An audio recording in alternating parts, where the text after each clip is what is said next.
Professeur Joyeux, je vous connaissais de nom il y a quelques années. Je savais déjà que vous étiez un grand monsieur. Vous aviez coécrit à ce moment-là Comment enrayer l'épidémie de cancer du sein avec le docteur Bérengère Arnal, qui est président de l'association au sein des femmes en France et qui est l'initiatrice de la philosophie au sein des femmes.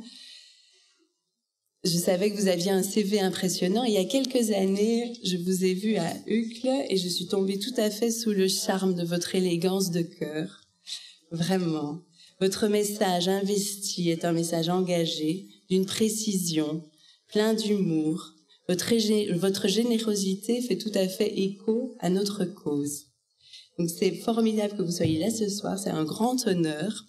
Le professeur Joyeux est chirurgien, cancérologue, professeur de chirurgie et de cancérologie et de nutrition à la faculté de Montpellier, toujours en activité de chirurgien.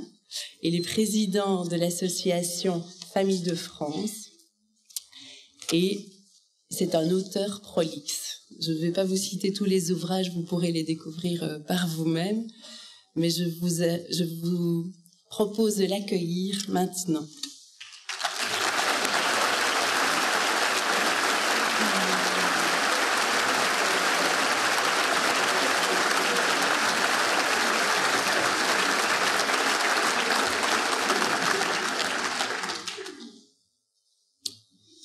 Bien, bonsoir à tous et à toutes et merci beaucoup à ma collègue pour cette présentation et déjà toutes mes félicitations pour l'organisation de cette soirée. Alors vous allez imaginer que nous sommes dans un jumbo jet. Vous allez mettre vos ceintures et nous allons bientôt décoller pour une destination inconnue.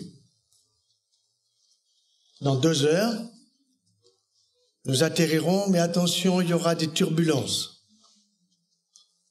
Vous n'allez pas sortir comme vous êtes rentrés. Nous allons parler d'un sujet majeur pour notre santé. La prévention par l'alimentation des maladies de civilisation. Alors il faut tout de suite essayez de rappeler rapidement, mais vous les connaissez parce que vous en entendez parler tous les jours, de ces maladies de civilisation.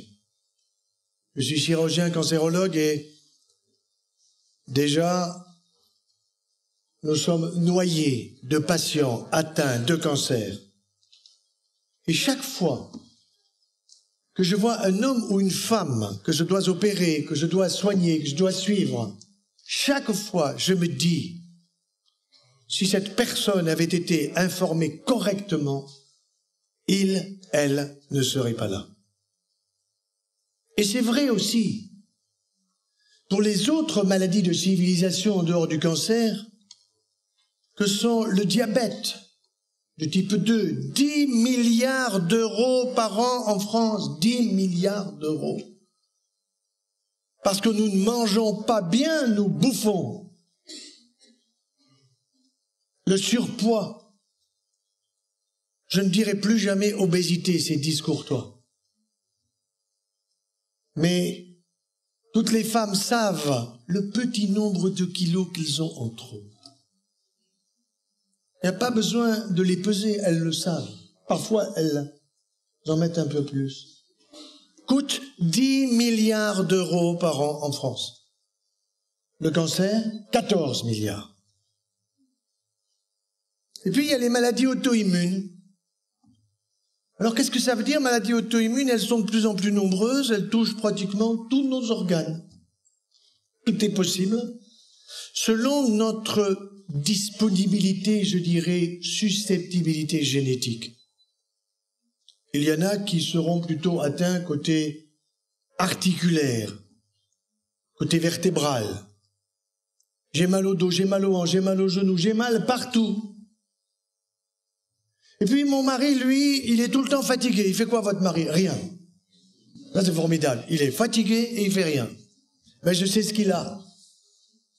Il a une maladie du foie, c'est une stéatose hépatique. C'est quoi, docteur?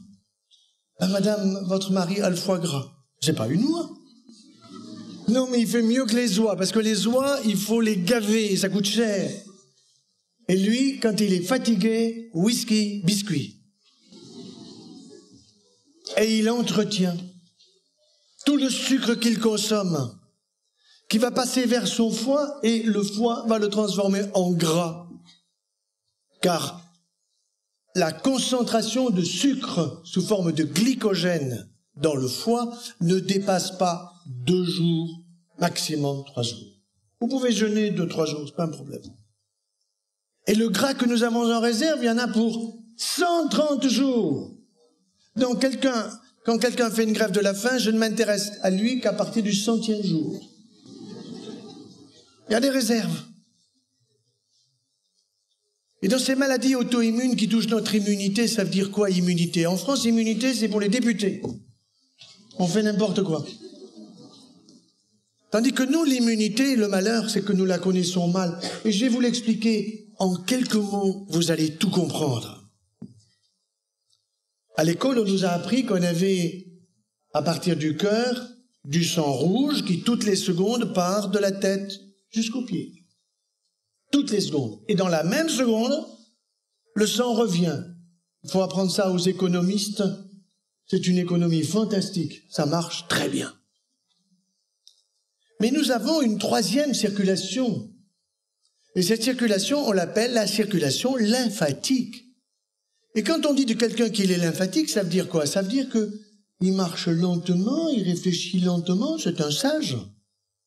Eh bien, nous avons en nous une circulation lymphatique extraordinaire qui est partout dans notre corps pour nous protéger. Mais nous ne le savons pas. Alors quand on ne sait pas, on ne respecte pas.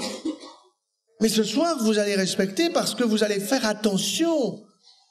Alors où est cette circulation dans mon corps?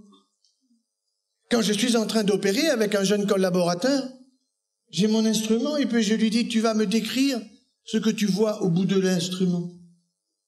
Et il décrit une petite circulation qui est pas plus grande en diamètre que les mines de ces petits crayons, vous voyez. Donc il faut appointer son regard. Et cette circulation, elle est serpentine. Et il y a là un liquide qui est aussi transparent que de l'eau, parfois un peu trouble, si le patient a consommé des graisses la veille ou l'avant-veille de l'opération, ça on le sait. Parce qu'il passe là-dedans un liquide lymphatique qui marche lentement et qui contient des lymphocytes. Et que sont les lymphocytes? Des globules blancs. Et que sont les globules blancs? Ils sont différents des rouges. Les rouges me permettent de respirer et de faire le Tour de France sans problème. Surtout si on me gonfle mon taux de globules rouges par du dopage. Et c'est pas conseillé. Mais les globules blancs, ils sont là pour me défendre. Et il y en a autant que de marques de voitures. Il y a des basophiles, il y a des éosinophiles, il y a des neutrophiles, il y a des lymphocytes, et les lymphocytes sont des familles aussi de lymphocytes. Et dans ces lymphocytes, il y en a qui sont faits pour tuer des bactéries ou des virus, et d'autres qui sont faits pour m'aider, des helpers en anglais, les autres des killers. Et ces lymphocytes, qui sont encore une fois des familles de lymphocytes, sont à ma disposition pour m'aider à être en bonne santé, pour devenir centenaire et pour éviter une thyroïdite, une spondylarthrite, même si j'ai le gène, une maladie de Crohn, une rectocolite ulcéro-hémorragique, une maladie de la peau comme la sclérodermie ou le lupus érythémateux. Tout cela dépend de mon système immunitaire.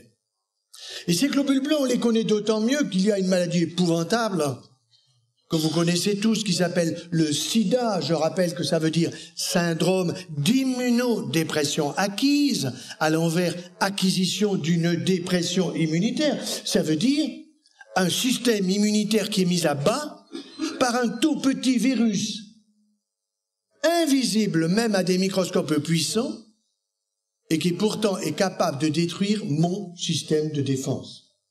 Et en plus, ce virus, on peut se le transmettre. On le sait, de quelle façon, on ne va pas insister là-dessus, c'est pas le problème. Mais ce qui est certain, c'est que quand on est atteint par cette maladie épouvantable qu'est le sida, on sait grosso modo le temps qui reste à vivre. Pourquoi? Parce que c'est le rapport de deux types de familles de lymphocytes. On dit les CD4 sur les CD8, peu importe les chiffres, mais le patient, lui, le sait. Et quand il y avait une hécatombe liée à cette maladie, les patients savaient parfaitement le nombre de semaines qu'il leur restait à vivre.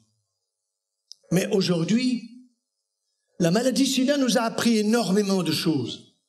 D'abord, on arrive à stimuler le système immunitaire.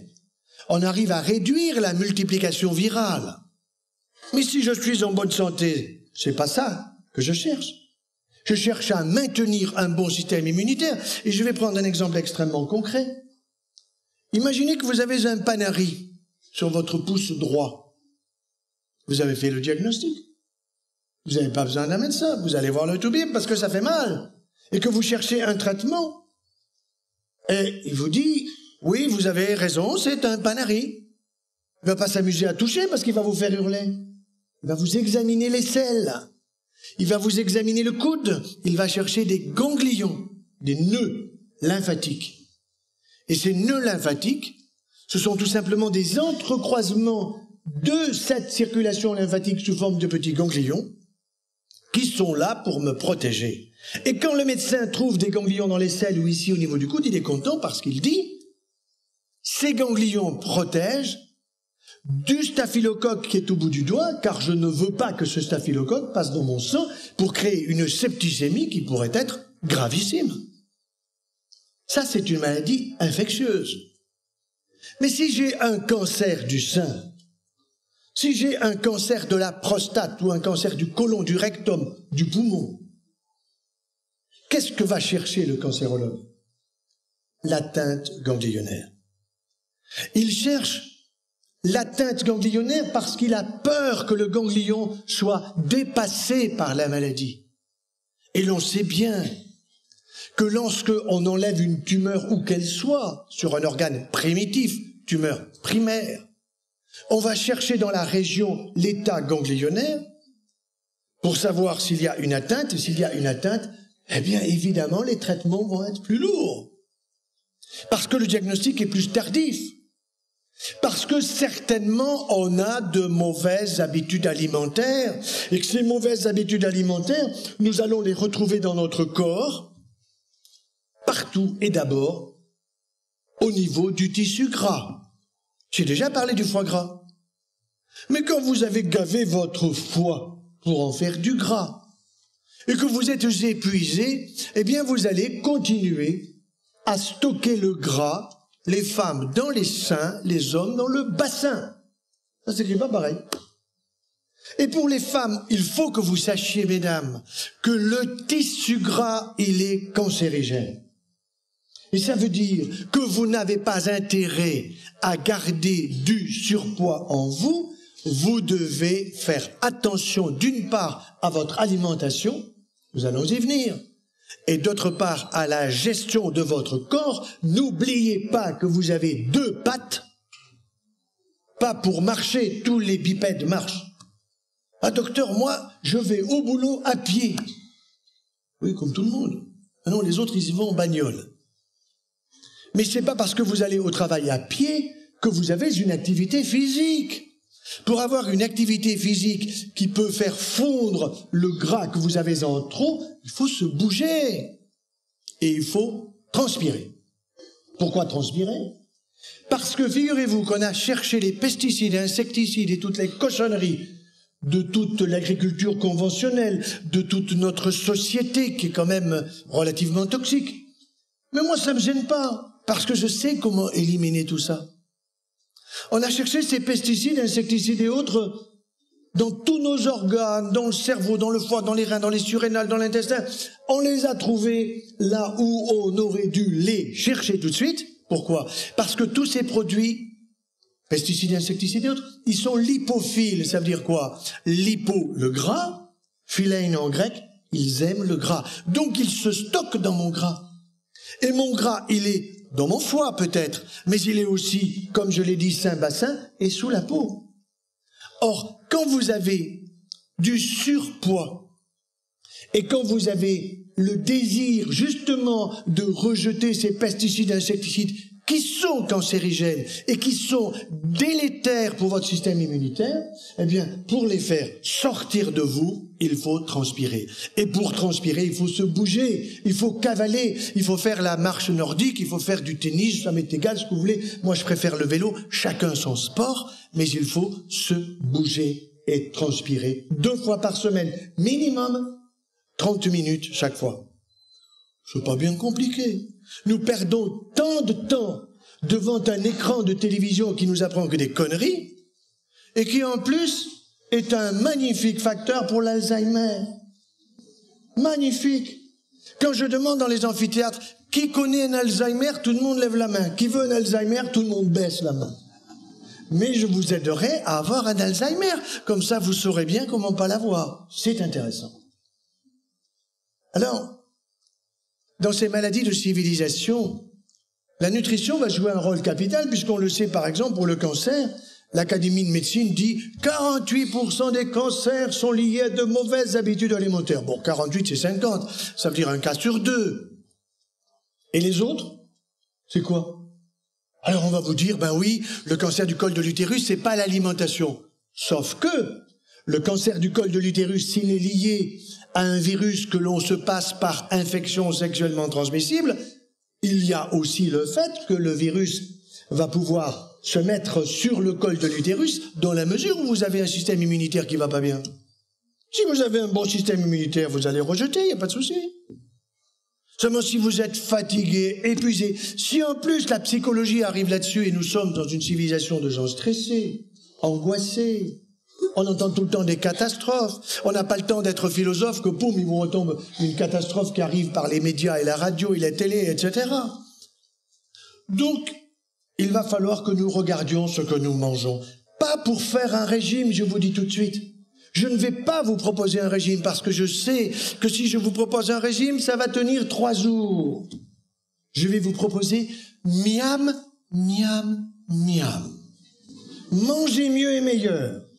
Et quand je vois cet amphi où je vois tant de femmes pour la journée de la femme, et je vous en félicite, quel bonheur pour moi, parce que je me dis, au moins en France et sûrement en Belgique, quand vous informez une femme, vous en informez 100 d'un coup. Et quand vous informez un homme, vous en informez la moitié d'un. Sauf si vous lui parlez de sexe. Donc, messieurs, je vais vous tenir en haleine. Je vous promets quelque chose pour la conclusion. Alors, dans notre alimentation, qu'est-ce que nous faisons? Ben, nous sommes accros inconsciemment des pubs. Surtout quand ces pubs, en plus, vous disent « c'est bon pour toi, pour ta santé, c'est bon pour ton tube digestif, Acti, merde ou Acti ». Vous voyez ce que je veux dire? Alors on va vous proposer des produits laitiers à l'appel, puisque c'est normal, il y a 24 milliards de litres de lait en France, 24 milliards, il faut vous les faire consommer par les trous de nez, les oreilles en suppositoire. Obligatoire. Et si vous ne faites pas ça, vous allez avoir de l'ostéoporose. Vous allez finir en poussière, ça c'est sûr. Mais pas trop tôt. Alors on vous dit, les produits lactés sont indispensables, il en faut 3 à 4 par jour. Ok. Autrefois, souvenez-vous, pour ma génération, nos mamans, elles allaient chez le vacher. Et puis, comme Perrette sur sa tête, avec un pot au lait, on revenait avec le pot de lait, on faisait bouillir le lait, et souvenez-vous, il y avait la crème épaisse. Et cette crème épaisse, c'était quoi? C'était tout simplement des protéines, des hormones et des facteurs de croissance destinés aux petits de la vache qui s'appelle le veau. Mais moi, je ne suis pas le fils d'une vache. Or, nos mamans, en faisant bouillir le lait autrefois, 1, elles le stérilisaient, merci maman, mais 2, elles ne savaient pas qu'elles faisaient quelque chose de génial, qu'elles détruisaient les facteurs de croissance destinés à l'animal que nous ne sommes pas. Donc, nous ne consommions pas des facteurs de croissance autrefois. Mais aujourd'hui, le lait, il est conservé 98% des 24 milliards de litres de lait passent à ultra haute température. Pour des raisons de quoi? D'économie. 3 secondes, tranquille. C'est stérile. Ensuite, que des facteurs de croissance, on s'en fout. Parce que d'abord, on les connaissait pas, seulement maintenant, on les connaît. On connaît les formules chimiques. Vous en avez 3. 3 dans le lait de la vache. Mais dans le lait de la maman, il n'y en a pas 3. Il y en a 7. Ah, vous allez me dire, mais il y en a trop. Pas du tout. Parce que dans le lait de la maman, pour son petit humain, il y a 7 facteurs neurotrophiques qui sont destinés au cerveau de l'enfant, qui fait que l'enfant, 1 an après sa naissance, il commence à marcher, il reconnaît papa, maman, Sarko, Hollande et tous les autres, donc il est intelligent.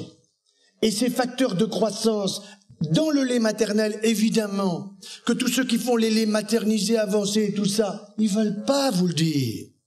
Quand vous pensez qu'en France, il y a pas plus de 60 à 65% des femmes sur les 820 000 qui accouchent chaque année qui allaitent leur bébé. On leur dit la pollution, vous allez l'abîmer, prenez donc ce lait en poudre, ce lait avancé maternisé. En Allemagne, 98% des femmes allaitent leur bébé. Et l'enfant qui est allaité par sa mère, à l'âge de 5 ans, il a un QI avec 5 points de plus. Les autres rattrapent, mais c'est du boulot. Alors autant commencer tout de suite. Et puis il y a dans le lait de la maman du calcium, bien sûr, mais du calcium pour l'enfant, pour l'humain. Alors que dans le lait de la vache, il y a du calcium, oui, mais pour le veau. Or le veau, lui, il prend 365 kilos en une année. Et votre petit, il en prend 5. Donc il faut bien qu'il y ait beaucoup de calcium dans le lait de la vache. Et alors on vous dit qu'il vous faut en prendre pour avoir des os solides. Mais pas du tout. Parce que votre tube digestif, il va absorber ce dont il a besoin, sauf s'il est poreux. Le tube digestif, c'est pratiquement entre 4 et 6 mètres. Et une absorption dans mon propre ventre, qui est équivalente à un terrain de handball, là-dedans. Et il passe énormément de choses. Mais n'oubliez pas que, après l'intestin grêle, à peu près large comme un terrain de handball, il y a une zone de déchetterie, de sélection des déchets. Et il faut tous les jours éliminer les déchets.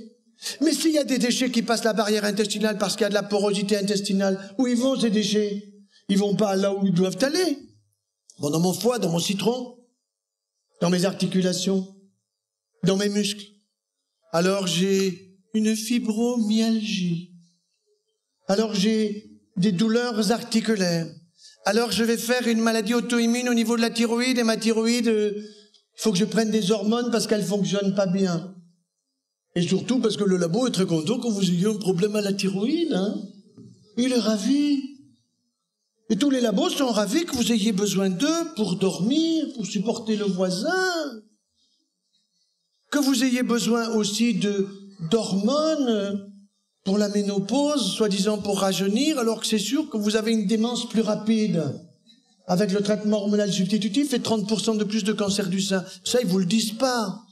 Maintenant, ils le reconnaissent, mais ils demandent même pas pardon, hein. Ils s'en foutent, hein. Alors, ils vous disent, maintenant, il y a un traitement hormonal spécial. Pour chacune, personnalisé. Non, il faut faire très attention à cela, et je reviens sur les produits laitiers. Bien sûr que c'est bon, les produits laitiers. Surtout que on calcule le goût, de telle façon que vous puissiez en prendre pas 1 mais 2. Un petit yaya. Récemment, il y a une jeune femme qui est venue me voir, elle devait savoir que, bon, je suis sensible, hein. Elle est mignonne. Petite mini-jupe, tout ça. Elle vient me voir, vous savez, monsieur le docteur, j'ai un yaourt, le top pour la santé. Vous avez les preuves? Ah, bien sûr. Alors elle ouvre son ordinateur, puis elle me présente un diaporama très bien fait, avec des courbes, avec des histogrammes, avec des P00, de la statistique et tout ça, chez le rat. Et puis voilà qu'elle a terminé, et je lui dis avec beaucoup de courtoisie, je dis, mais c'est formidable, mais pour l'humain, c'est combien qu'il faut en consommer de ces yayas? Ah, elle me dit au moins 4 par jour. Un petit-déj, un petit déjeuner, donc un petit-déj, un au repas de midi, au repas du soir, et un avant d'aller faire dodo. 4 par jour. Je dis oui, mais qu'est-ce que je vais dire à tous mes patients, à ma femme, à mes enfants, à tout ce que j'aime? Et vous allez leur dire que ils auront la peau douce. Alors je lui dis là ou là? Alors elle m'a dit de la tête aux pieds, totale. La totale, douce, peau douce. Je dis, mais il faut en prendre combien? Ah, elle me dit 4 par jour, je vous ai dit, mais 70 jours consécutifs. Alors j'ai vite fait la multiplication, ça fait 280 yaya pour ma femme, 280 yaya pour moi. Je dis, bon d'accord, alors je fais ça, j'ai la peau douce assurée. Ah, certain. Elle était heureuse. Elle s'est dit, le message est passé. Et puis je lui dis, si je m'arrête, alors là, un visage de deuil. Elle me dit, en 10 jours, vous flétrissez. Je lui ai pas dit, vous foutez de moi. Mais j'ai écrit au patron. J'ai dit, vous vous foutez de nous. Et ce yaourt est resté 2 mois à la télé. Au bout de 2 mois, ils l'ont liquidé. On se moque de nous. Alors, moi, le yaourt, je vais vous dire, je vais pas oser vous demander qui c'est qui en a pris un aujourd'hui, mais moi, je le prescris la veille du départ dans l'au-delà. C'est comme la compote. Pourquoi? Vous allez me dire, mais ça va pas, ça vous me culpabilisez. J'ai pris 2 yayas ce matin, parce qu'à la télé, ils ont dit que j'allais avoir un tube digestif du feu de Dieu, que j'aurais plus de ballonnement, et que j'aurais tout ce qu'il faut pour mes zozos, moi, non. Maintenant, je vais vous expliquer tout simplement. Figurez-vous que vous avez des dents. Nous en avons une bonne trentaine, n'est-ce pas? Il en reste toujours quelques-unes. À quoi elles servent? Elles servent pas au sourire d'Obama ou de Nico machin. Elles servent à mastiquer les aliments. Or, si vous mastiquez bien vos aliments, vous allez faire travailler vos masséters, les muscles de la mastication. Et vous allez faire bosser les glandes salivaires. Mon dernier interne s'appelle Martin. Il m'avait très bien opéré lors de l'intervention chirurgicale avec lui. Je dis, Martin, bon maintenant, il faut que je te note. Tu t'es pas mal débrouillé, tu m'as bien aidé, ok, je dois te noter. Alors nous allons voir, tu vas être un futur chirurgien digestif. Je vais te poser 2 questions. Première question, Martin. Combien tu as de glandes salivaires?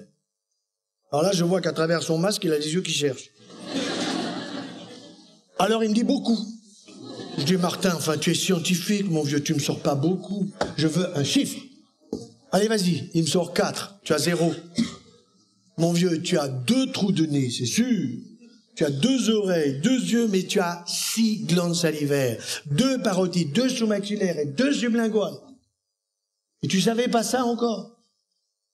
Et dis-moi, combien elles fabriquent de salive, ces glandes salivaires, tous les jours? Ah ben, elle me dit, 400. 400 quoi? Ben, 400 millilitres. Tu as 0. C'est 1 litre.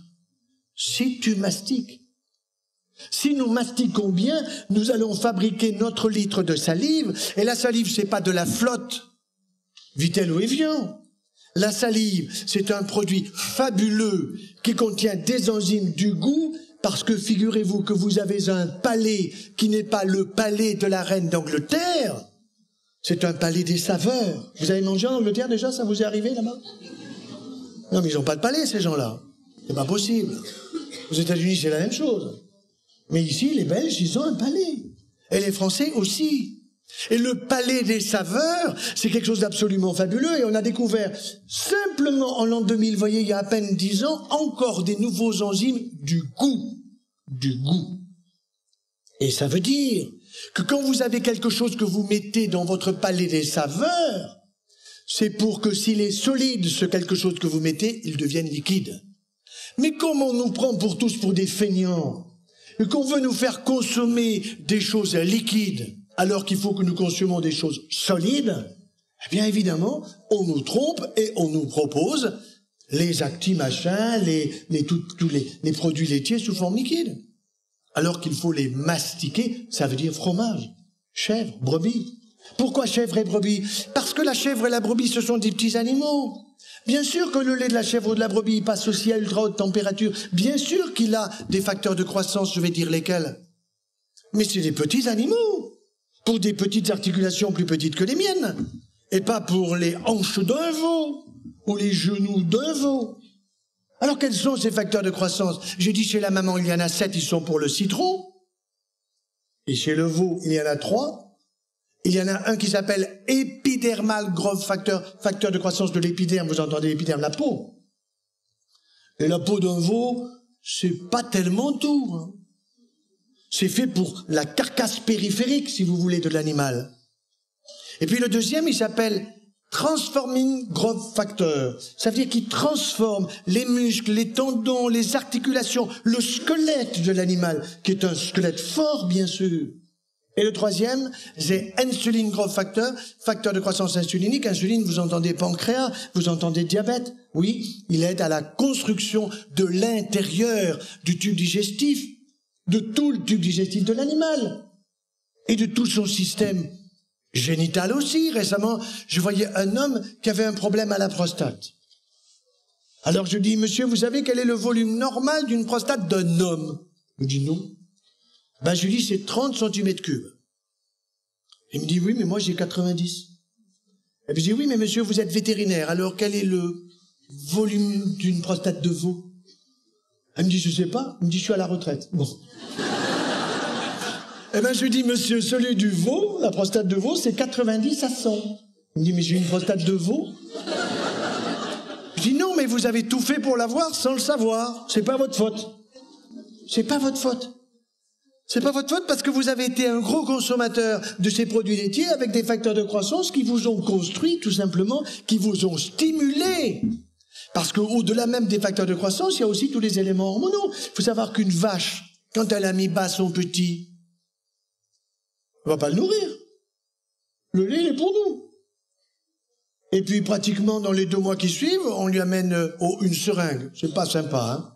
Même pas un taureau. Il n'y a pas droit. Et elle est à nouveau enceinte, tandis qu'elle allaite. Mais elle n'allaite pas le petit, elle allaite nous, les humains. Ce qui fait que vous avez les hormones de la grossesse. De la vache en plus. Ça, on vous le dit pas, hein. Et puis ça, on ne sait pas les enlever, c'est difficile. Puis ça coûte cher. C'est pour ça que j'ai saisi l'Agence française de sécurité des aliments. En France, ça a été dur. Et cette Agence française de sécurité des aliments, j'ai mis du temps pour obtenir les résultats. J'avais demandé les taux des facteurs de croissance dans tous les produits laitiers que nous consommons, que ce soit de la vache, de la chèvre, de la brebis, de l'humain, de la jument, tout ça. J'ai attendu quand même pas mal de temps. C'est en avril 2012 que j'ai eu le résultat. J'avais demandé en 2009. J'avais saisi en 2009 l'agence. Et en 2012, j'ai eu droit à un polycopier très bien fait de 98 pages. On m'a fait une présentation avec des diapositives très bien faites pour minimiser les risques. Oui, il y a des risques, mais ils sont minimes. Puis quand j'ai lu le polycopier un crayon à la main, sérieusement, il n'y a pas des risques minimes, il y a des risques vrais. Pourquoi? Parce que ces facteurs de croissance, pour les chimistes qui sont dans la salle, c'est intéressant. Figurez-vous qu'ils ont des formules chimiques évidemment différentes. IgE, EGE, EGF et TGF. Ils ont des ponts disulfure. Un pont, c'est quoi? C'est quelque chose qui réunit 2 piliers. Or, des ponts disulfure, ce sont des ponts entre 2 molécules, si vous voulez, je simplifie, de soufre. Alors, vous pouvez avoir 2 ponts disulfure, c'est l'insuline growth factor, IGF. Vous pouvez en avoir 4, c'est l'EGF. Vous pouvez en avoir 9 ponts disulfure. Or, si vous voulez détruire un pont disulfure qui fait l'activité de la molécule, il faut chauffer. Il faut chauffer la molécule, c'est-à-dire qu'il faut chauffer la molécule dans le produit laitier que l'on vous donne. Or, à ultra haute température, vous chauffez combien de temps? 3 secondes. Ça suffit pas. Nos mamans, elles faisaient bouillir. Il y avait un long temps, il fallait plusieurs minutes. Et puis la température montait jusqu'à 100 degrés, vous voyez. Ce qui fait qu'elle détruisait facilement IGF, TGF et pratiquement presque tout le TGF. Or, aujourd'hui, on ne détruit pas tout ça. On les consomme. Et comment connaissons-nous si bien ces facteurs de croissance? Bien parce que la cancérologie, elle évolue, parce qu'il y a de la recherche, parce que la recherche, elle est efficace. Moi, je suis à fond pour la recherche des traitements, mais je suis à fond pour la recherche de la prévention, parce que je ne veux pas avoir un cancer. Je ne veux pas que ce que j'aime ait un cancer. Je ne veux pas que mes malades aient des récidives de cancer. Alors, eh bien alors, tout simplement, je dois faire attention à mon alimentation. Pourquoi? Parce que si jamais j'ai un cancer, le nouveau traitement du cancer, ce sont quoi? Des antifacteurs de croissance. Tiens, antifacteurs de croissance. Vous êtes arrivés à mettre au point les formules chimiques? Oui, pas moi, bien sûr. Les grands chimistes sont arrivés, ça vaut des prix Nobel. Ainsi, Les nouveaux traitements du cancer, ça ne va pas être la chimiothérapie qui fait qu'une femme vous dit « Mais docteur, j'ai un problème de cancer du sein et puis je me retrouve sans cheveux, mais j'ai pas de cancer sur le cuir chevelu. Qu'est-ce que c'est cette histoire ?» Eh bien oui, ça c'était les chimiothérapies qu'on est en train de terminer. C'est-à-dire des chimiothérapies qui sont destinées à tuer une cellule en train de se multiplier. Alors la cellule cancéreuse, bien sûr qu'elle se multiplie, il faut la tuer celle-là. Mais si vous donnez une chimiothérapie qui tue toute cellule en train de se multiplier, les cellules des cheveux, ils poussent. Les ongles, ils poussent. La peau, nous la changeons. Nos globules blancs, ils vivent une semaine. Au bout d'une semaine, votre globule blanc, il a terminé sa vie, tranquille. On dit qu'il a une apoptose. Et j'ai des collègues qui disent c'est le suicide de la cellule. Mais non, c'est pas le suicide de la cellule. Il faut utiliser les vrais mots. Le suicide de quelqu'un ou le suicide d'une cellule, c'est une mort prématurée, qui est choisie par la cellule ou par moi-même. Mais l'apoptose, ça veut dire mort naturelle. Donc quand je mourrai à 120 ou 140 ans, puisque je vise ça, je serai en apoptose. Voilà, j'ai dit à ma femme, il faudra que tu me supportes jusqu'à 140. Voilà, elle m'a dit, j'en aurai 135. Très bien. Alors, ce qui est très important à bien comprendre dans tout ça, c'est qu'effectivement, nous utilisons des antifacteurs de croissance qui sont d'une immense efficacité. Je vais donner le cas d'une tumeur de l'estomac, par exemple. Une tumeur de l'estomac assez spéciale, pour laquelle on connaît bien les facteurs de croissance et les antifacteurs. Eh bien, si vous avez une tumeur qui est de la grosseur, on va dire, d'un pamplemousse, vous donnez pratiquement 6 mois de traitement et vous avez un trou à la place. Un trou. D'une masse, vous avez un ulcère. Et ça peut être tellement dangereux que si c'est une tumeur qui risque de saigner, il vaut mieux l'enlever chirurgicalement parce que dans la descente ou dans la fonte de la tumeur par le traitement d'une extrême efficacité, vous risquez de faire saigner le malade et de le retrouver le matin mort parce qu'il a saigné d'une manière extrême. Voilà. Donc on connaît bien les facteurs de croissance parce qu'on connaît les antifacteurs de croissance, voyez. Et ça, ce sont des notions extrêmement importantes. Il faut bien se dire que ces antifacteurs de croissance, évidemment, coûtent extrêmement cher. Parce qu'il faut bien comprendre que notre corps, c'est une merveille, avec non seulement le système immunitaire dont j'ai parlé, mais en même temps des cellules. Vous croyez que vous avez 50 ans, et vous vous dites, tous mes organes ont 50 ans. Mais non, votre foie, il est tout neuf. Vous l'avez refait dans l'année. Si j'ai 67 ans et que j'ai pas picolé de manière excessive, que je me suis pas drogué à la mode ou à la grosse drogue, eh bien, mon foie, je l'ai refait 67 fois. Et si, par contre, je l'ai abîmé par le tabac, l'alcool et la drogue d'aujourd'hui, eh bien, je l'ai pas fait 67 fois, je l'ai fait que peut-être 50. Il va pas bien. Mes globules blancs, je l'ai dit, ils vivent 7 jours. Mes globules rouges, 120 jours. Les cellules de mon intestin grêle, 3-4 jours. Tout ça se refait. Notre organisme, il est vivant, actif. Et même dans mon cerveau. Je me souviens qu'en première année de médecine, avec mes camarades, nous avions 17-18 ans. Et puis lorsque nous avons eu le cours sur les cellules du système nerveux central, notre prof, il commence en nous disant, les petits, vous n'avez pas encore 20 ans. Mais dans quelques années, vous allez perdre des neurones tous les jours. Vous allez en perdre à peu près 20 à 30 000 neurones par jour. En le regardant, je me suis dit, lui, il ne doit pas lui rester grand-chose. Mais à la fin du cours, je ne suis pas allé lui dire ça. Je suis allé lui passer la brosse, maître, que c'était bon votre cours, mais moi je suis plutôt de nature économe et je voudrais pas perdre mes neurones. Il me dit, petit, tu les perdras. Je dis, mais qui c'est qui a dit ça? Il me dit, c'est un prix Nobel. Qui ça? Ramón y Cajal, 1906, Madrid, tu allais vérifier?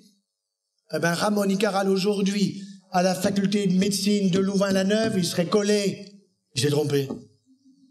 Heureusement qu'il s'est trompé. Et moi, j'avais raison, je voulais les garder, et je peux les garder. Et vous pouvez garder vos neurones, et vous pouvez multiplier les connexions neuronales, et vous pouvez multiplier vos neurones si vous les nourrissez bien, et si vous les faites bosser. C'est pour ça que devant la télé, vous les éteignez. Dites-moi, madame, hier, à la télé, sur la 6, la 2, la 1, là, qu'est-ce que c'était le film? A dit, chérie, le film hier soir, c'était quoi? Alors, ils finissent par trouver quand même. C'était un policier. J'ai dit, qui c'était le meurtrier? Docteur, on s'est endormis tous les deux devant. Anesthésie générale. Voilà la télé. Voilà, si vous voulez avoir un Alzheimer, 3h15 par jour. En France, c'est ça, 3h15 par jour. Et si en plus vous voulez avoir un Alzheimer, ça vous avez compris, hein, yaourt tous les jours. tous les jours. Et si en plus, vous pouvez avoir une bonne porosité intestinale, je vais vous aider à faire des petits trous dans votre intestin pour que les cochonneries qui doivent passer plutôt vers, voyez, les déchets, que vous les fassiez passer vers votre organisme. Alors comment vous pouvez pas rendre poreux votre intestin? Eh bien, ce sont les excès de gluten. Oui, le pain, c'est beau. Et j'ai rendez-vous d'ici 15 jours avec, figurez-vous, le boulanger de Cucugnan. C'est joli. Boulanger de Cucugnan. C'est dans l'Aude, un magnifique département de France. Et le boulanger de Cucugnan, il a les bonnes sources pour avoir le bon froment. Il a retrouvé tout simplement les graines ancestrales. Or, elles ont été modifiées tellement par le temps que lorsque vous voyez du blé aujourd'hui, un ancien qui a 80 ans, il vous dit « peu cher, ce blé, comment qu'il est aujourd'hui? Autrefois, il était fier, il était grand, il était beau. Aujourd'hui, peu cher, il est minable. » Et qu'est-ce qui se passe avec le pain que nous consommons aujourd'hui? Regardez-le. Je me souviens que quand j'étais enfant, avec mes frères et sœurs, on se disputait pour aller chez la boulangère. Alors on faisait un tour chacun, pourquoi? Parce qu'elle était sympa, elle nous filait quelque chose de bon, et puis quand on rentrait, on coupait le pain, il était croustillant, et on s'amusait à mettre les doigts dans les trous du pain, les doigts. Aujourd'hui, il faut une aiguille, il n'y a plus de trous. Parce qu'il n'y a pas assez de levain. Parce que je ne suis pas pour que le boulanger se lève à 4 heures du matin pour le plaisir, mais ils ont qu'à inventer des choses qui vont pétrir la pâte. Ils ont qu'à mettre davantage de levain pour que ça lève la pâte. Or, nous avons un pain qui est tout simplement un excès de gluten, et cet excès de gluten fait que la moitié des Françaises et des Français aujourd'hui ont une intolérance plus ou moins importante au gluten, qui est responsable de porosité intestinale. Alors, si c'est poreux, les 3 à 4 fois trop de calcium dans le lait de la vache, dans le yaya et tout le reste, ça passe. Ça va où? Ça va pas à l'os. Parce que l'os, il dit, moi, j'ai tout ce qu'il me faut. Merci beaucoup, j'ai pas besoin de ce calcium. Débrouille-toi, va donc sur les tendons, les articulations, les muscles, le sein, la prostate. Et nous trouvons des calcifications. Et ces calcifications, ce sont des irritations. Et ces irritations sont des inflammations. Et si je m'amuse à m'irriter comme ça au niveau du poignet pendant des années, un beau jour, j'aurai un cancer sur la peau. Inflammation, irritation. Et c'est vrai pour notre alimentation. Ça veut dire que je dois faire attention. Quand on dit mon intestin est un deuxième cerveau, je n'aime pas cette expression, parce que mon cerveau, il fait tellement de belles choses. L'intestin, lui, bon, il absorbe, c'est bon, c'est important, et puis il sélectionne les déchets. Ne parlons pas d'un cerveau, mais il est vital, comme tous mes organes. Mes surrénales sont vitales, mes reins sont vitaux, tout est absolument vital. Et même au niveau du cerveau. Vous voulez stimuler votre cerveau, ben figurez-vous que beaucoup de médecins, ce soir, ils vont apprendre quelque chose là-dessus. Vous leur dites, quel est le premier signe de l'Alzheimer? Ah, ils vous disent, c'est le gars qui a oublié ses clés. C'est la personne qui ne sait plus quel est le prénom de sa femme, qui raconte des histoires sur la guerre de 14, voyons. Eh bien non, le premier signe, ce n'est pas ça. Le premier signe de l'Alzheimer, c'est de perdre l'odorat. Je ne sens plus. Je vais chez le fleuriste offrir des roses à ma femme. Alors moi, je veux des roses qui sentent la rose. Alors je sens que dalle. Celle-là, elle n'est pas bio. Dites-moi, madame la fleuriste, où elles sont vos roses bio? Elles sont là-bas, monsieur. J'y vais, ça c'est de la rose. Alors c'est très intéressant de voir que quand vous faites passer ce message à des personnes âgées, j'étais récemment dans la région de Carcassonne pour donner une conférence sur tous ces sujets de la prévention d'Alzheimer. Et je leur ai raconté combien il est important de pouvoir repérer, par exemple, dans les garrigues, le thym, le romarin, la lavande. Alors ce qui m'a fait le plus marrer, c'est que le lendemain, les organisateurs m'ont appelé en me disant, vous savez, il a fait très beau aujourd'hui, tous les vieux, ils étaient dans la garrigue à renifler le thym. Bonne rééducation. Est-ce que vraiment tu veux te faire opérer? Ben non, si je peux éviter. Et il me dit, t'as une solution? Je dis, bien sûr. Aucun problème. Il faut que ta femme écoute la mienne. C'est tout simplement, il faut que ce que tu manges change, que tu changes tes habitudes alimentaires. Il faut que tu foutes en l'air le beurre, le yaourt, le fromage, le lait, les crèmes glacées, les crèmes brûlées, les béchamel et compagnie. Il faut que tu supprimes le gluten, le pain, les pizzas, les pâtes, les viennoiseries, les biscuits. Il me dit, il me reste quoi? Ben, du bon poulet, du bon poisson, la bonne viande, des fruits, des légumes, des fruits. J'ai lancé le concept en France de un fruit frais à la récré. Les gosses, on leur donne des barres chocolatées. Moyennant quoi, quand ils sont en primaire, au bout de 20 minutes, le sucre est monté dans le sang, les gosses passent en hypoglycémie parce que le pancréas a réagi à une montée du sucre, ils sont en légère hypoglycémie, ils n'écoutent plus. La maîtresse les tient plus, ils sont infernaux les gosses. Moi je passe dans les écoles, je vois bien, hein. Mais avec moi ils m'écoutent. Pourquoi? Parce que je leur donne un fruit frais à chaque récré. Alors, et la maîtresse pareil. Alors ils croquent la pomme. Et je leur ai expliqué comment une pomme, elle est capable de vous parler par les 5 sens. 1, tu la regardes. 2, tu la touches. 3, tu la sens. Si elle est bio, elle sent la pomme. 4, tu vas la croquer. Alors je m'amuse parce que je leur dis, vous allez tous ouvrir la bouche au même moment. Et vous allez croquer la pomme tous au même moment. Il faut voir ça. Le bruit de la pomme que l'on croque. Ben oui, ils entendent la pomme.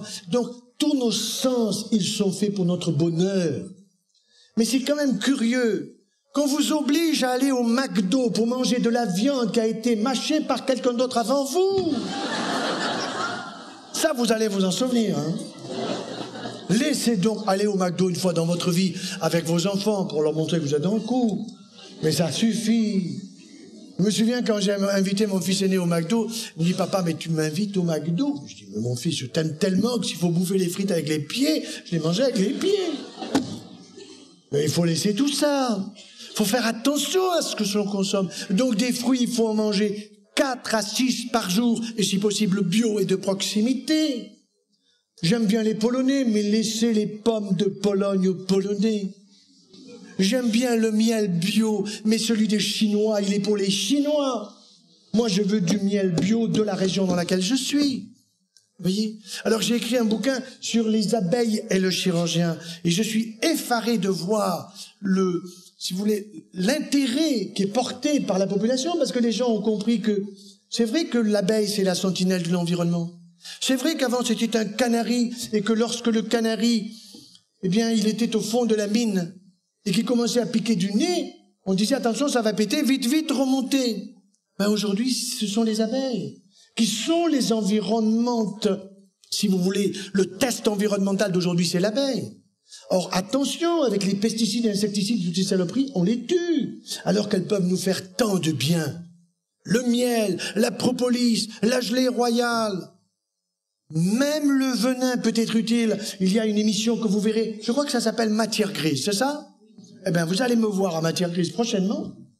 J'ai été filmé par le réalisateur, très sympa par ailleurs, et à Namur, quand je suis passé à Namur au mois de septembre dernier, et il est même venu à Montpellier pour filmer une dame que je connais très bien, qui a été, écoutez-moi bien, guérie de sa sclérose en plaques par les produits des abeilles. Le miel, la propolis, la gelée royale, également le venin par apipuncture.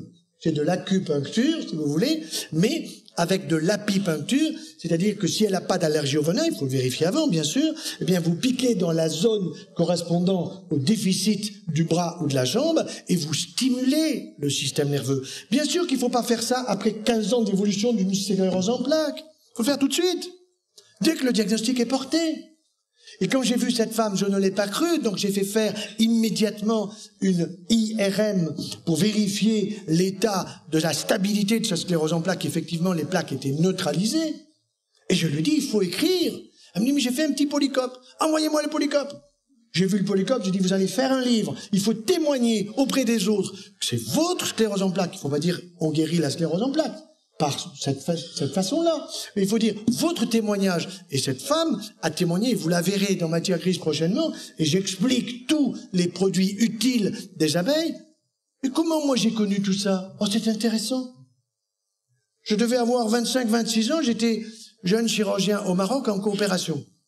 Arrive un jeune qui avait mon âge, et qui avait une fracture au niveau du fémur, c'était une fracture ouverte. Ouverte, ça veut dire que vous voyez la plaie. Et cette plaie était purulente. Alors il arrive et il me dit, Toubib, tu peux pas me soigner là pour... Alors, je montre ça à un patron, j'avais un patron belge d'ailleurs, un type absolument remarquable, je lui montre le jeune patient, et il me dit, petit c'était moi, demain tu l'amputes. Je trouvais ça un peu rude, quoi, parce que c'est comme si moi il m'amputait, puisqu'il avait le même âge que moi, le gars. Alors après la visite, je suis allé le voir, je lui ai dit, foutez quand, hein, sinon demain je vous ampute. Et alors il me dit, est-ce que je peux mettre du miel dans la plaie? Oh, il m'aurait dit du jus de banane, j'aurais dit oui, hein. Alors j'ai dit, oui, bien sûr. Et il est parti. 3 mois plus tard, il revient, il boitillait, guéri. Je dis, qu'est-ce que vous avez fait? Eh ben, il me dit, j'ai fait ce qu'on m'avait dit. Et j'ai dit quoi? Eh ben, j'ai mis du miel. Ah bon? Alors il m'a raconté, ça c'est très intéressant. Vous avez certainement pris déjà un petit thé à la menthe là-bas au Maroc avec du sucre. Vous avez les abeilles qui arrivent autour et qui sont là. Elles vont pas vous piquer. Elles viennent chercher un peu du sucre qui est par là, peut-être sur la feuille de menthe. Et qu'est-ce qui s'est passé chez lui? Tout simplement, il avait certainement pas mis un miel pur, il avait mis un miel avec de la propolis. Et puis les abeilles étaient venues, et elles avaient picoté tout ça. Les unes étaient venues prendre du sucre, du miel, qu'il avait mis. Et les autres, tout simplement, elles le piquaient, et elles faisaient de l'apipuncture. Et le gars, il a totalement cicatrisé. Vous voyez, ça a été ma première relation avec les abeilles. Et je dis, mais c'est absolument génial. La propolis, c'est quoi? Ben, c'est tout simplement ce que l'abeille va chercher sur les larmes des arbres, sur les bourgeons, et elle va le mettre dans la ruche de telle façon que la ruche, elle est plus stérile qu'un bloc opératoire. Et si une petite souris s'aventure, elle se fait piquer et elle se fait enrober de propolis comme les pharaons. Pas de problème. Extraordinaire efficacité de ces produits qui coûtent rien par rapport à tout ce que la sécurité sociale paye pour rembourser un pot pour la cicatrisation d'une plaie en France, coûte du pot du produit cicatrisant de qualité par ailleurs, 350 €. Pot de miel, 30 €. 30 € non remboursés, 350 € remboursés. Pour arriver à faire comprendre ça à un ministre, très difficile. Pourquoi c'est difficile? Parce qu'ils sont constipés d'une façon naturelle et que pour éviter leur constipation, il y a plusieurs façons de faire. Premièrement, vous leur donnez des conseils nutritionnels sympathiques en leur disant qu'ils sont les meilleurs au monde et que les précédents, ils étaient nuls. Ça leur fait plaisir. Et puis vous leur dites qu'il faut consommer des fruits. Alors ce que le mieux, c'est d'arriver avec des fruits. Vous arrivez avec une petite corbeille, c'est sympathique, c'est mignon. Et puis vous offrez la corbeille et tout de suite vous les mettez dans la poche. Et ils vont mastiquer. Ils vont mastiquer ces fruits et vous prenez des fruits un petit peu durs, vous voyez, pour qu'ils puissent mastiquer devant vous, là, comme ça. Vous êtes sûr qu'ils vont vraiment les mastiquer? Ça va faire le râteau. Ça va faire le râteau pour ratisser le côlon, le droit, le gauche, le transverse. C'est comme la politique. Hein. Et puis, vous venez avec une bonne petite bouteille, et plutôt du vin bio. Du bon vin rouge qui contient du resveratrol, qui contient de la rutine, comme la rutine sans le S. Et la rutine, c'est un polyphénol qui permet la contraction de la musculature intestinale. Fini la constipation du ministre. Je vous donnerai pas des noms, mais j'en connais une, par exemple. Elle partait sur le régime de Ducan. Vous voyez ce que je veux dire? Dangereux, celui-là. Pourquoi? Parce qu'il vous dit, prenez des protéines. Mais si vous avez une cellule cancéreuse dans le corps, attention, le cancer, c'est un voleur. Le cancer, c'est un voleur. Et un voleur, il vient pas vous piquer vos babouches. Il vient vous piquer les choses précieuses que vous avez. Et donc, si jamais vous prenez des compléments alimentaires n'importe comment, en allant sur Internet et en surfant n'importe comment, ou en allant voir des gourous qui vont vous pousser à la consommation, quel est le danger que vous courez? Vous risquez d'une part de laisser prendre par la tumeur la bonne vitamine C qui est dans le kiwi, la bonne vitamine C qui est dans l'orange, la bonne vitamine C qui est dans du miel. C'est lui qui va piquer, il va vous laisser le complément dont plus de la moitié n'est pas biodisponible et fout le camp dans les urines. Alors, les compléments alimentaires, je ne suis pas contre a priori puisque j'en prescris. Mais j'en prescris après une intervention chirurgicale pour supporter une radiothérapie, pour supporter une chimiothérapie ou pour remonter la pente après. Vous voyez? Et tout à l'heure, une personne un peu fatiguée qui avait une maladie bénigne, une véritable immunodépression, elle m'a expliqué tout cela avant de rentrer. Et j'ai bien entendu. Et une personne jeune, fatiguée, épuisée par une maladie probablement d'ordre viral, eh ben, il faut stimuler son immunité. Alors je dis, prenez énergie vitale. C'est quoi? Ah, c'est pas un médicament. Non, un médicament, ça a une AMM, une autorisation de mise sur le marché. L'énergie vitale, c'est un petit pot avec dedans, moi j'en prends tous les jours une cuillerée à café au petit déjeuner. Miel, propolis, gelée royale, ginseng, papaye, acérola.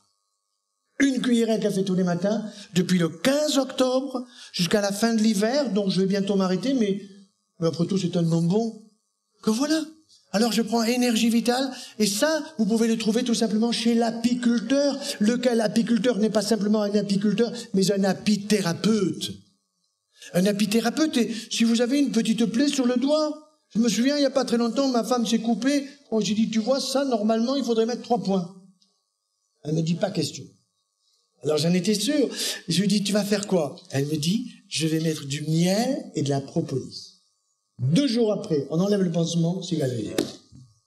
C'est tout simple. Vous voyez, ça veut dire que nous avons à notre disposition des produits qui sont des produits de qualité que nous ne savons pas prendre. Alors, c'est vrai que je donne des conseils tout de même, mais je ne prescris jamais de compléments alimentaires sans avoir fait préalablement un bilan bio-nutritionnel. Alors, vous avez des tas de laboratoires. Ils se disputent les uns les autres, chacun sa qualité, et on ne peut pas dire celui-là il est meilleur que celui-là. Mais vous avez un bilan bio-nutritionnel que j'ai testé sur moi-même. Vous voyez bien que je vais pas mal. Alors j'ai voulu voir si j'avais un problème, j'ai regardé, nickel. J'ai besoin de rien. Ça me fait plaisir. Par contre, je vois bien que mes malades, eh bien, sur les 7 éléments du bilan bionutritionnel, il y a un problème basocolytique, il y a un problème qui peut être neurodystonique, il y a un problème qui peut être lié à un manque d'oligo-éléments, une oxydation trop importante, c'est-à-dire un vieillissement prématuré. On le voit. Tout simplement en interrogeant. Vous tapez bilan bionutritionnel sur Internet, vous allez trouver ça génial. Alors j'ai fait faire ça à ma chérie. J'ai vu qu'elle avait un petit pic neurodystonie. Alors on proposait un médicament, un petit complément. J'ai dit, il faut le prendre, mais ça c'est que je t'énerve à tous les coups, c'est ce que je t'énerve, c'est pour ça que tu as de la neurodystonie. Alors je me suis calmé, et la fois d'après, évidemment, elle avait pris un petit complément qui lui a fait le plus grand bien, et elle a normalisé. Vous voyez, il faut faire attention de ne pas consommer n'importe quoi, n'importe comment, parce que ne l'oubliez jamais, le cancer ou la maladie auto-immune, c'est une inflammation qu'il ne faut pas entretenir, et l'inflammation, c'est un voleur qui veut entretenir aussi, comme le cancer, le fonctionnement de l'inflammation. Alors au fond, j'avais bien compris qu'il faut faire attention à un certain nombre d'éléments, mais manger mieux et meilleur, ça va être quoi? Petit-déj, repas de midi, repas du soir. Petit-déj, une belle boisson, un bol entier. Café au lait? Oh non. Vous n'êtes pas un veau. Alors c'est quoi? Eh bien, vous allez prendre une bonne tisane de thé vert ou de thym qui va vous réveiller, et de romarin, et quand vous le humez, vous avez l'impression d'être dans la garrigue avec des perdreaux qui chantent autour de vous, au soleil. À Montpellier, nous avons 600 jours de soleil par an, nous comptons même la nuit. Bien sûr. Alors une bonne tisane, un bon demi-litre, et ça vous fera uriner, vous aurez des urines claires. Je vois encore récemment un homme qui vient me dire, fièrement, il me dit, monsieur, moi je pisse comme de la bière. Alors je lui dis, ça veut dire quoi? Il me dit, je mousse. Alors monsieur, en pissant, moussez. Je dis, monsieur, vous avez un problème au foie. Vous devez être fatigué tout le temps. Ah ben voilà. Il avait tout simplement des sels biliaires qui passaient dans les urines, et au lieu d'avoir des urines extrêmement claires, étant mal alimenté, il avait une élimination de sels biliaires qui lui donnait des urines tout simplement comme de la bière. Et il était en mauvaise santé. Alors au petit déjeuner, je vais prendre 2 fruits. Il est petit, j'en prendrai 3. Et des bons, et des bio de proximité. Et puis, je vais prendre pas du lait, non, un morceau de fromage. Parce que nous sommes les seuls mammifères à boire du lait. Les seuls. Vous avez vu une vache boire du lait, vous? Vous m'appelez, elle est folle. Eh bien, nous risquons de devenir fous, c'est ça le problème. Alors donc, vous allez prendre un morceau de fromage, vous allez bien mastiquer, même s'il est de vache, ça ne me gêne pas. Parce que s'il a du goût, si vous le mastiquez bien, eh bien vous serez rassasié par le goût. Et puis, vous prendrez peut-être du pain, mais du pain aéré, du pain de campagne ou du pain complet. Et vous y mettrez du bon miel, et pas de la margarine, ou pas du beurre. Non, vous y mettrez du miel, ou la confiture de votre grand-mère, mais finissez là, c'est plein de sucre. Et puis à 10 heures, à 10 heures, vous allez manger un fruit. Ou bien vous avez dans la poche des amandes, des noisettes, des fruits secs, quelques figues sèches, quelques pruneaux, des choses comme ça. Ou un fruit. Tout simplement, vous allez bien mastiquer. Ça me rappelle un jour où j'étais dans un TGV, où je partais en Suisse et il y avait un collègue parisien. Vous savez que pour nous, les provinciaux, vous avez entendu, moi j'ai l'accent du soleil. Les provinciaux, ils se moquent un peu des Parisiens qui ont l'accent pointu et qui ont toujours un EPEPS. Alors j'étais avec un collègue qui avait l'accent pointu et qui avait un EPEPS. 10 heures du matin, voilà qui me dit « Joyeux, je vais prendre ma petite collation. » Alors je me suis dit, qu'est-ce qu'il va prendre celui-là? Il revient avec une boîte de sardines. Moi, j'ai sorti ma pomme du matin, éloigne du médecin, vous savez tous ça. Alors j'ai dit, tu prends des sardines à 10 heures. Il me fait oméga 3. Ça, c'est un taliban des oméga 3. Vous allez voir. Il ouvre la boîte. Il m'offre des sardines. Je dis, je te remercie, j'ai des fruits secs dans l'autre poche. Il s'est tapé la boîte entière. Et quand il a eu fini, il m'a demandé de contrôler. Il m'a dit, tu as vu, j'ai pas mangé l'huile. Je ne lui ai pas dit que les oméga 3 étaient tous dans l'huile. Ça aussi, vous allez vous en souvenir. Hein.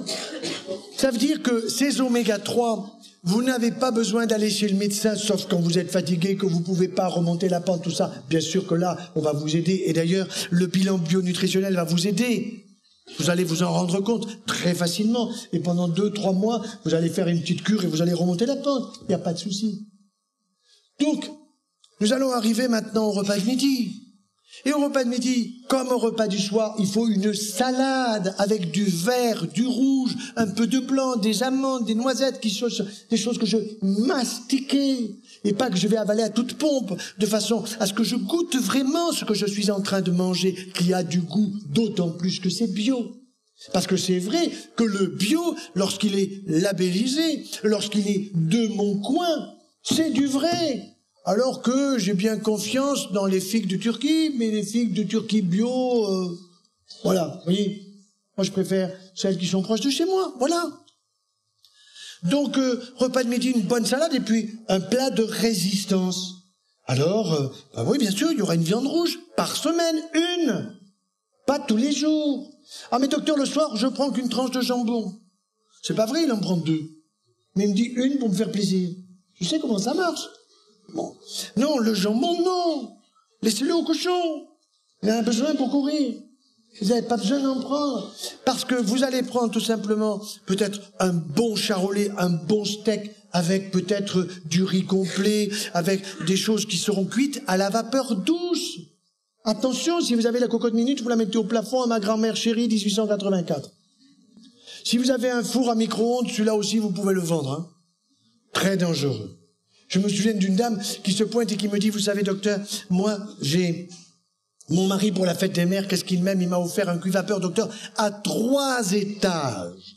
Et ma voisine n'en a qu'à un seul. Donc elle est aimée 3 fois moins, vous comprenez? Je dis, madame, quand vous avez des petits-enfants qui viennent pendant les vacances, vous avez 3 garçons qui sont pitchous. Vous en avez un qui pisse au lit, vous avez que des lits superposés à leur proposer où vous mettez celui qui pisse au lit. Elle me dit, je le mets en bas. Bravo, madame. Eh bien, madame, avec vos 3 étages, quand vous faites la vapeur qui monte, tous les produits toxiques de l'étage numéro 3 pissent sur le 2, le 2 sur le 1. Ne mangez surtout pas. Ah, elle me dit donc, il y en a 2 de trop. Qu'est-ce que j'en fais? Passez-les à la voisine. Elle s'en souvient. Cuisson à la vapeur douce, moins de 100 degrés, 95 degrés. Ça, c'est très important. Si vous voulez goûter les aliments, n'oubliez pas cela. L'alimentation, c'est notre joie, c'est notre plaisir, c'est le partage avec la famille, c'est la gastronomie familiale. Et donc, bien sûr que vous prendrez un dessert. Ah oui, mais docteur, le fruit, je le prends au début ou à la fin? Comme vous voulez. Prenez-en un au début, un à la fin. Oui, mais je le supporte mieux au début. Eh bien, parfait. Mais mon mari le préfère à la fin. Eh bien, laissez-le tranquille. Voilà. Faut pas être un taliban, voyez.